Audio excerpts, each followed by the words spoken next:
শীতকালের বেগুনের কিন্তু মজাটাই আলাদা। খেতে যেমন দুর্দান্ত হয় তেমনি কোয়ালিটিতেও কিন্তু খুব ভালো হয়। আর এই বেগুন দিয়েই আজকে বানিয়ে ফেলেছি মাত্র 5 মিনিটে রাঁধুনি দিয়ে দই বেগুন। এর জন্য বেগুন তো অবশ্যই লাগবে। যাই হোক, প্রথমেই দুটো বেগুনকে কেটে নিতে হবে। রান্নাবাটির পক্ষ থেকে সকল দর্শক বন্ধুদের স্বাগত জানিয়ে শুরু করছি আজকের রেসিপি রাঁধুনি দিয়ে দই বেগুন। খুবই কম সময় কিন্তু এই রেসিপিটি তৈরি হয়ে যায় আর খেতেও হয় খুবই সুস্বাদু, আর তাও সম্পূর্ণ কিন্তু নিরামিষই।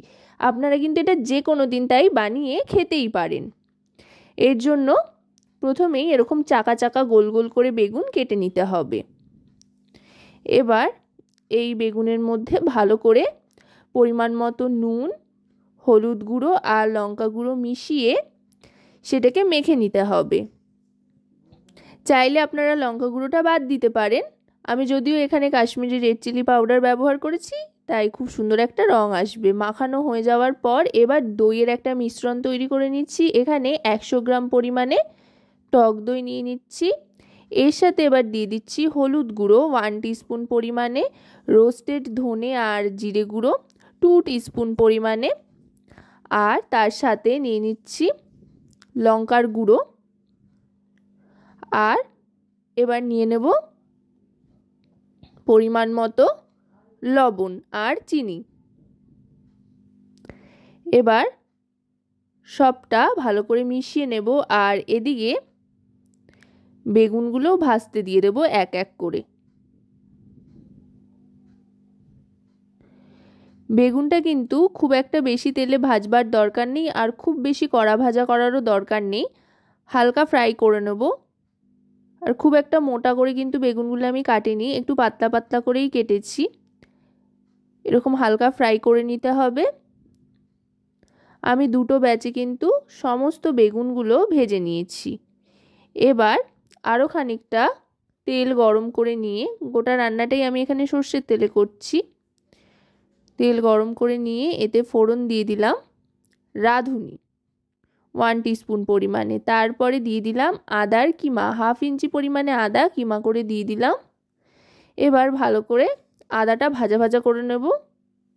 এবার যে দইয়ের মিশ্রণটা তৈরি করে রেখেছিলাম সেটা দিয়ে দিলাম।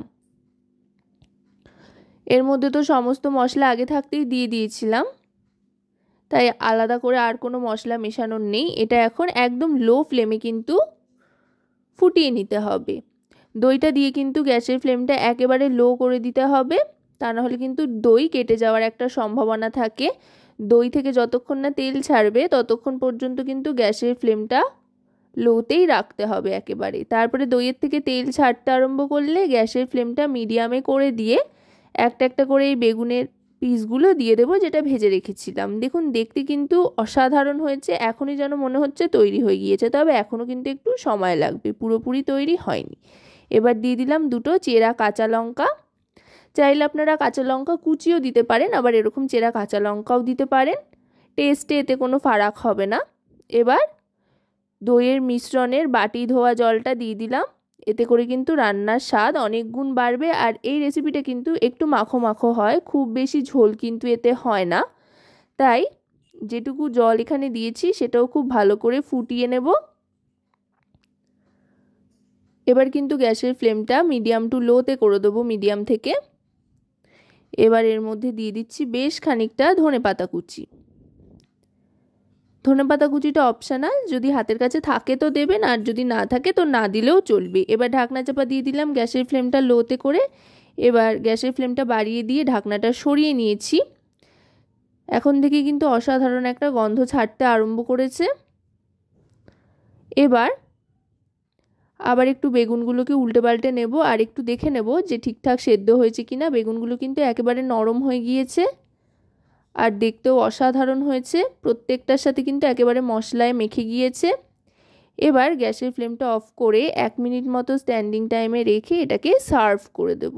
আশা করব রেসিপিটি আপনাদের ভালো লাগবে। যদি রেসিপিটি আপনাদের ভালো লাগে তো অবশ্যই রান্নাবাটি চ্যানেলটিকে সাবস্ক্রাইব করে লাইক শেয়ার কমেন্টের মাধ্যমে আমাদের পাশে থাকবেন।